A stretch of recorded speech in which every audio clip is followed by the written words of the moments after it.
Ce millionnaire est en train de braquer une banque, mais bizarrement, après avoir dérobé un demi-million en liquide, il ne montre aucune intention de fuir.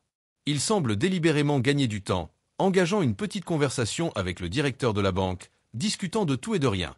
Ce n'est qu'à l'arrivée de la police qu'il se rend calmement et posément, comme si tout cela faisait partie de son plan depuis le début. Ce bel homme n'est autre que Michael, l'idole et l'initiateur de l'évasion de prison, qui a charmé des milliers de jeunes femmes. La grandeur de la série télévisée américaine, Prison Break, n'a pas besoin d'explications supplémentaires. On peut dire qu'aucune autre série n'a créé une telle frénésie, et pour beaucoup, c'était leur introduction aux séries télévisées américaines. Au tribunal, Michael renonce à toute défense. Veronica, une avocate de la défense qui a un lien profond avec Michael, ne comprend pas pourquoi un diplômé talentueux d'une école prestigieuse comme Michael, qui ne manque manifestement pas d'argent, ferait quelque chose d'aussi stupide que de braquer une banque. De plus, il renonce à tous ses droits, se concentrant uniquement sur son incarcération. Quel pourrait être le véritable objectif de Michael? En fin de compte, le tribunal condamne Michael à 5 ans dans une prison à sécurité maximale. Michael n'a qu'une seule demande, être incarcéré le plus près possible de chez lui, à savoir le tristement célèbre pénitencier d'État de Fox River. À ce moment, Veronica devine enfin sa véritable intention. En entendant l'accord du juge à sa demande, un sourire subtil apparaît sur les lèvres de Michael. Le premier jour en prison, Michael rencontre le redoutable chef des gardes, le capitaine Bellick. Ici, à côté du directeur, il exerce le plus grand pouvoir. Quiconque ose contrarier Bellick est condamné à un sort pire que la mort. Le compagnon de cellule de Michael est le chaleureux Sucre, qui purge une peine pour vol à main armée et doit être libéré dans 16 mois. Sucre lui fait visiter la prison. Ce vieil homme tenant un chat est D.B. Cooper. Il y a 30 ans, il a caché 1,5 million de dollars et refuse de l'admettre depuis. Cet homme noir dirige le marché clandestin de la prison. Pour le bon prix, il peut vous obtenir tout ce que vous voulez. Dans cette prison, la loi de la jungle prévaut, les gangs noirs et blancs étant en conflit permanent. Il vaut mieux ne pas les provoquer. Mais Michael ne semble pas intéressé par tout cela. Il ne se soucie que d'une seule personne, Lincoln Burroughs. Sucre est momentanément abasourdi, mais présente quand même Michael à cet individu extrêmement dangereux. Cet homme aurait assassiné le frère du vice-président et devrait être condamné à la chaise électrique dans 1 mois. En tant qu'homme confronté à la mort, Lincoln est capable de tout, ce qui fait de lui l'homme le plus dangereux de la prison. Les gardiens gardent Lincoln isolé, ne le laissant sortir pour travailler que le mercredi. Curieux, Sucre se demande pourquoi Michael s'intéresse à une telle personne dès son premier jour. Cependant, la réponse de Michael le laisse abasourdi. Le lendemain, dans la cour, Michael s'adresse au chef de la prison, John Abruzzi. John était autrefois un chef de la mafia. Il gère l'usine de la prison en soudoyant les gardiens et bénéficie de certains privilèges au sein de la prison. Cette prison-usine permet aux détenus d'effectuer des tâches subalternes comme peindre les murs et nettoyer les toilettes, ce qui, bien que pénible, est mieux que d'être enfermé dans une cellule. De nombreux détenus sont désespérés d'y entrer. Et le frère de Michael, Lincoln, y travaille. Pour se rapprocher de son frère, Michael s'approche de John, espérant qu'il puisse l'aider à entrer. Après avoir fini ses mots, Michael a sorti une grue en origami et l'a posée sur la table. John a été immédiatement déconcerté. « Tu penses que je suis une adolescente? Tu penses qu'une grue en papier va t'obtenir mon feu vert ?» pensa-t-il. John a donc demandé sans ménagement à ses hommes de virer Michael. Michael discutait tranquillement avec Sucre dans leur cellule, lorsque, de manière inattendue, le directeur Pop a convoqué Michael pour une discussion. Sucre sentait que des problèmes se préparaient. Dans cet endroit, personne n'avait jamais attiré l'attention de Pop à moins que Michael n'ait piqué son intérêt d'une manière ou d'une autre. Il s'est avéré que Pop avait déjà enquêté sur les antécédents de Michael. Un talent de premier plan de la célèbre université de Chicago, avec des notes exceptionnelles, et après avoir obtenu son diplôme, un ingénieur en structure renommé. Pop ne pouvait pas comprendre pourquoi quelqu'un comme Michael braquerait une banque. Cependant, Michael a simplement fait un commentaire vague. Voyant qu'il n'y avait rien à demander, Pop n'a pas tourné autour du pot. Il ne reste que quelques mois avant son 40e anniversaire de mariage avec sa femme, et il a construit une maquette du Taj Mahal comme symbole de son amour pour elle. Mais plus il y travaillait, plus il se rendait compte qu'il était sur le point de s'effondrer.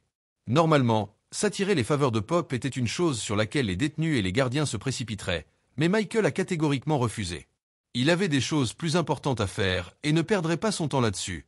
Pendant ce temps, John a reçu un appel de ses subordonnés à l'extérieur. Ils avaient reçu une lettre anonyme avec une photo d'un témoin clé qui pourrait les incriminer, ainsi qu'une grue en papier. La police avait le témoin sous protection secrète, et bien qu'ils voulaient éliminer ce témoin, ils n'ont pas pu trouver l'emplacement. John se souvint de Michael et de la grue en papier qu'il avait apportée 2 jours plus tôt. Il était clair que Michael devait connaître l'emplacement du témoin.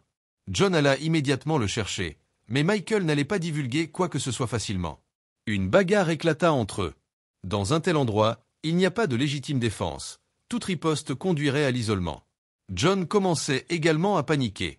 Si Michael était jeté en isolement, il ne pourrait pas obtenir l'adresse du témoin et il risquait la peine de mort. Il accepta donc de faire entrer Michael dans l'usine de la prison. Mais Pop était inhabituellement en colère à cause de cet incident et déclara immédiatement que Michael serait en isolement pendant 90 jours. À ce moment-là, Lincoln aurait déjà été exécuté. N'ayant pas d'autre choix, Michael accepta de réparer la maquette du Taj Mahal pour Pop. Une fois les 2 versions de l'histoire réglées, il ne lui restait plus qu'à attendre le travail de groupe de mercredi pour pouvoir voir son frère. La prochaine personne sur la liste de Michael à contacter était Sarah, la femme médecin de la prison. Michael avait déjà enquêté sur Sarah et découvert qu'elle était la fille du gouverneur actuel, travaillant dans la prison en raison d'une dispute avec son père, faisant le travail qu'elle aimait. Michael, sous prétexte d'être diabétique, est venu ici pour s'injecter de l'insuline, discutant avec Sarah pour établir un lien, tout en jetant de temps en temps un œil par la fenêtre pour planifier son itinéraire d'évasion.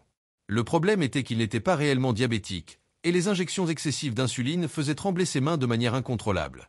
Même Sarah a commencé à douter qu'il soit vraiment diabétique, alors elle a suggéré de faire un contrôle la prochaine fois que Michael viendrait. Pour résoudre ce problème urgent, Michael a contacté Benjamin, à la recherche de pilules qui pourraient contrecarrer l'insuline. Après avoir reçu l'argent, Benjamin commença à organiser l'événement. Finalement, mercredi arriva et Michael put voir son frère Lincoln comme il espérait. En se changeant, Michael demanda à Lincoln s'il avait vraiment tué le frère du vice-président. Lincoln insista sur le fait qu'il n'avait jamais tué personne et qu'il avait été piégé. Sachant que son frère ne mentait jamais, Michael partagea son plan pour aujourd'hui. Oui, Michael était entré avec difficulté dans la prison pour s'évader avec son frère. Lincoln avertit Michael de ne pas prendre de risques pour lui, car même s'ils s'en sortaient, ils auraient du mal sans argent. Michael ne répondit pas mais regarda simplement Charles, qui enlevait ses chaussures. Lincoln ajouta que même avec de l'argent, ils auraient besoin de quelqu'un pour les aider à vivre sous de nouvelles identités.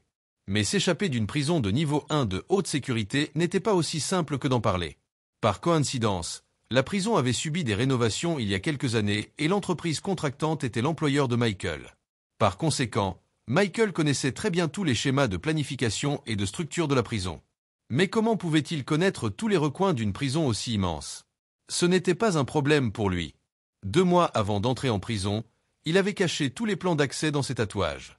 Pour la plupart des gens, cela pourrait ressembler à un tatouage démoniaque commun.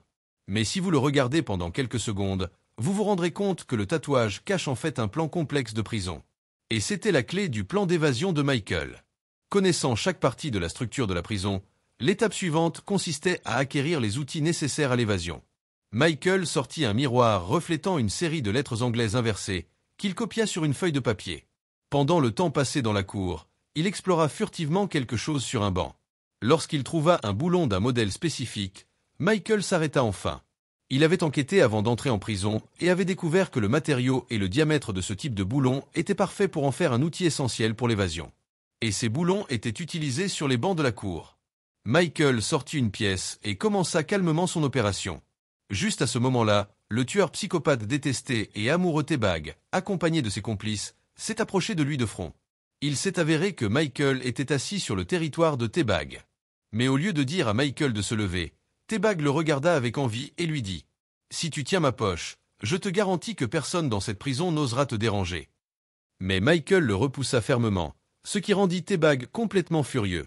T-Bag, avec une expression sombre, chassa Michael, laissant derrière lui le verrou partiellement tordu qui était exposé. Le lendemain, pendant le temps passé dans la cour, Michael revint sur place et récupéra avec succès le verrou. Cependant, T-Bag, qui passait par là, le remarqua. Michael n'eut d'autre choix que de remettre le verrou à T-Bag. Lorsque les gardes arrivèrent, T-Bag fit semblant de s'étirer, passant subrepticement le verrou à son complice, évitant de justesse l'interrogatoire des gardes. Pendant ce temps, un affrontement racial majeur se préparait dans la prison entre les gangs noirs et blancs, chacun attendant une occasion de porter un coup fatal. T-Bag, en tant que membre du gang blanc, se préparait activement au combat. Michael saisit cette opportunité pour se faufiler dans la cellule de T-Bag à la recherche du boulon volé. Malheureusement, Il fut une fois de plus attrapé par T-Bag qui arriva soudainement. Cependant, Michael réagit rapidement et s'approcha de T-Bag sans changer d'expression. Leur conversation fut remarquée par Benjamin de l'autre côté de la rue.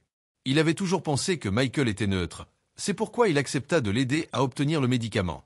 Jusqu'à ce que Michael rejoigne le gang blanc. Benjamin, avec le médicament qu'il s'était procuré, attira Michael dans un coin isolé, où plusieurs détenus noirs l'entourèrent immédiatement.